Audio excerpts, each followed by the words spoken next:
the announcement by the president yesterday was on plans that his government is intending to put in place to help the people of Nairobi. And this is coming 2 weeks after people have been moved from their houses, after their houses have been washed away.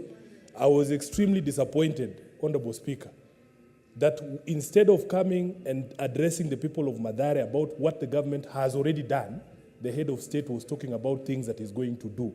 Where does he think these people have been living for the past 2 weeks? Mr. Speaker, this rain in Nairobi started beating us. What is your point of order, Senator Fernandez? Mr. Speaker, is it in order for my brother Senator Edwin Sifuna to mislead the House, yet issues of disaster and emergency under the budgeting process by the PMF Act, at least 2% of that money should be allocated fighting disasters, Mr. Speaker? The point I'm trying to make is that the issue of handling disaster preparedness is not an exclusive function of national government. What Senator Sifuna should be telling the nation is what is the Nairobi city, county government has done. In fact, the national government only come to supplement, Mr. Speaker. So is it in order what Senator Sifuna should be telling the nation, what have they done as a county government to address the challenges while we sympathize and empathize with the people who have been affected in this city?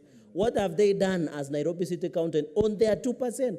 And Mr. Speaker, sir, it is money that is allocated under the county revenue, Mr. Speaker. And for the information of the House, the governor of Nairobi said national government has given support to a tune of 500 million, Mr. Speaker. So you cannot allow Senator Sifuna to get away with misinformation and misleading the country, Mr. Speaker. And Mr. Speaker, if you protect me from this frivolous points of order, I was actually going to tell you what the county government has done. But I was expressing my disappointment. Mr. Speaker, this rain in Nairobi started beating us seriously on the 20th of April. By the 24th of April, we, the leadership of Nairobi, were calling for the national government to declare this a national disaster because our own county was overwhelmed. I hear people parroting about 2% of the resources of the county being directed to the disaster account. It's not as if county governments receive all the money that is allocated to them by this House and then separate 2% and put it in the account. As we speak right now, if you are a serious person who follows devolution, you know that the county governments have not received money since January. The equitable share of county governments has not reached the counties from January. So, Mr. Speaker, when you hear somebody talk about 2%, 2% of what? You should talk about 2% of money that you have put in the accounts of the county governments. Mr. Speaker, my disappointment is in the fact that from the 24th of last month, people have been sleeping outside. Then you come and tell us that you're going to give 10,000 shillings to the affected households. We have lost over 10,000 households, Mr. Speaker. Where do you think these people have been sleeping? That is my disappointment, and I want to dissuade Honorable Mungatana. Don't wait for Ruto's money. It's not coming for your people. Mr. Speaker, as I speak right now as a senator of Nairobi, I can confirm that no money has reached the people of Nairobi from the national government. So don't tell us about 2%.